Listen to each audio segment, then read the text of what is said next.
I have some friends who live in Stockton, Alabama, who were about to travel and asked me to take care of their house and Brillo Bob the Wonder Dog while they were gone for 2 weeks.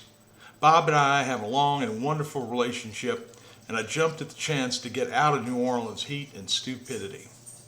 My friends warned me there wasn't a lot to do there, but I assured them I'm very good at entertaining myself. I loaded up my electronics and headed over. Stockton is an old historic timber community with a current population of about 700 folks. The town has a number of historic homes, some restored, some not. You could easily breeze through the heart of town and never even realize you'd been there. We're talking tiny. But the people who live there just love it. You can get the grand tour in less than an hour. There are a number of boat launches, and the area enjoys a brisk weekend infusion of outdoors folk who like to hunt and fish and drink beer on the screen porch and swap lies. There's also historic Fort Mims, where the Creek Indians massacred over 500 men, women, and children back in 1813. Ironically, I saw an ad in the Mobile paper today for the Big Creek Indian Casino somewhere around here. There's a reenactment every year on the anniversary of the massacre, and local people take it very seriously. The event, not the casino. There's also the famous Red Hill Spring that's been quenching the thirst of weary travelers for a couple of hundred years.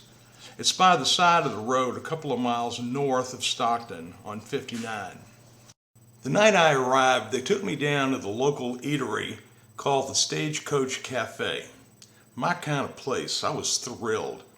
Saturday night was seafood night, and they offered a variety of treasures from local waters that just blew me away. Amazing, delicately fried oysters, shrimp, and catfish. The food was great. Everything was fresh.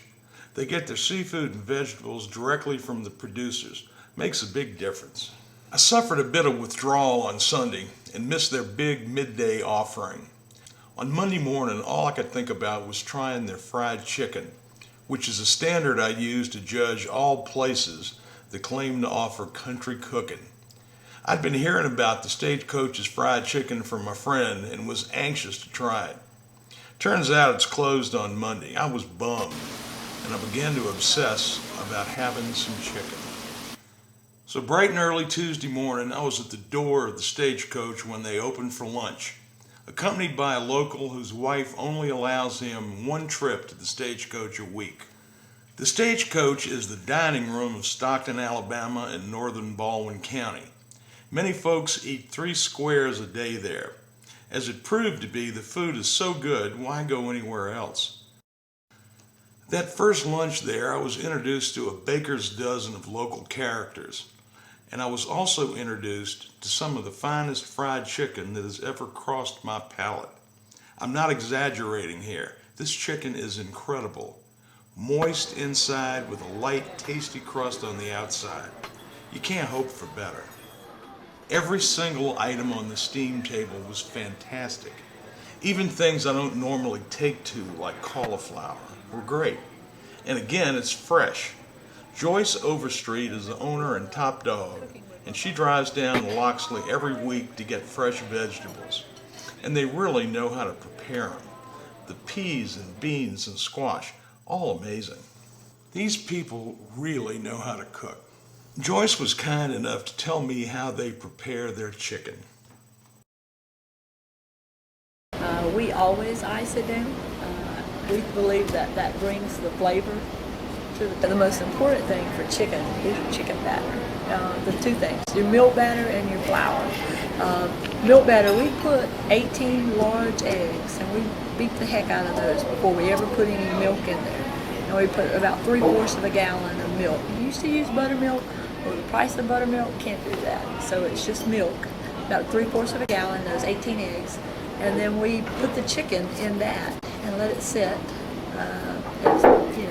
anywhere from several minutes to not long if we're needing it right then. And then we put it in flour, and that flour is heavy on the salt, pepper, and little Lowry seasoning salt, and that's mixed up real well.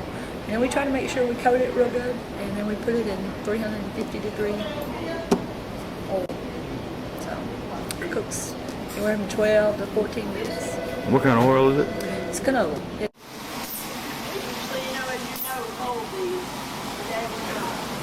So if we're frying in canola oil with no trans fat, no saturated fat, at least it is somewhat healthier than what frying peanut oil or vegetable oil or some of the cheaper oils.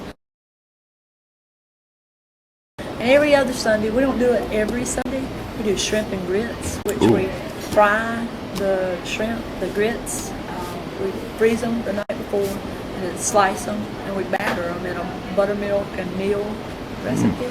And then we have a shrimp sauce that has shrimp and fresh cilantro, fresh basils chopped up in it with heavy cream. It's good. But it's so popular that we can't do it every Sunday because I don't have enough kitchen staff to keep up with it. Get on everything? Yeah.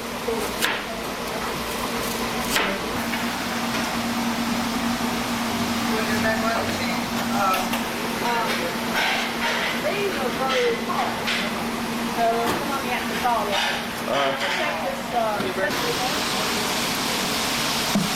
Alright, I got it. How long do you cook? Which our butter beans will not. What's in that sauce?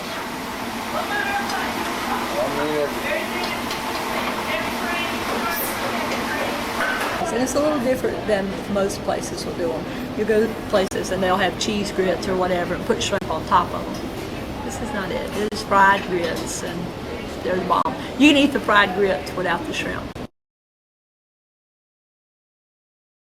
Every Sunday I play Tuesday night, Thursday night, and Friday night. Oh, wow. What is your name? Kathy Pope. P-O-P-E. Sundays I mainly play just old hymns and old gospel songs.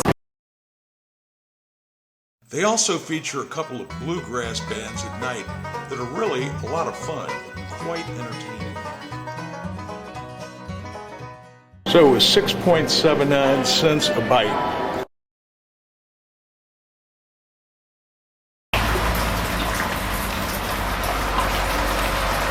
Bob, are you happy?